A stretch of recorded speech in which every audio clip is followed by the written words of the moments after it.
বাংলাদেশ জাতীয়তাবাদী দলের পক্ষ থেকে আনন্দের সাথে জানাচ্ছি, বাংলাদেশ জাতীয়তাবাদী দলের রাষ্ট্রপতি প্রার্থী হয়েছেন দলের সংগ্রামী মহাসচিব মির্জা ফখরুল ইসলাম আলমগীর।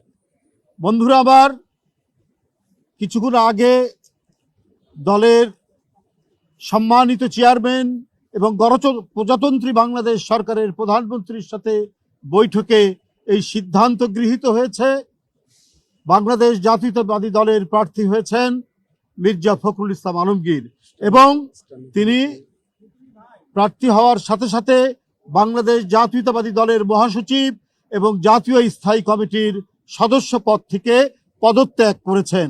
এই বিষয়টি আপনাদের সামনে আমরা সারা জাতিকে অবহিত করলাম। এখনো এগুলি সম্পূর্ণ মিটিং চলমান আছে এবং দলের পক্ষ থেকে তো আগেই আমাদের দলের সম্মানিত চেয়ারম্যান এবং প্রধানমন্ত্রী তার কাছে দায়িত্ব দেওয়া আছে, তিনি যে প্রক্রিয়ায় যেভাবেই হোক তিনি সেই নিয়ে মতামত নিয়ে তিনি সেটা জানাবেন, সেটা আপনারা পরে জানতে পারবেন।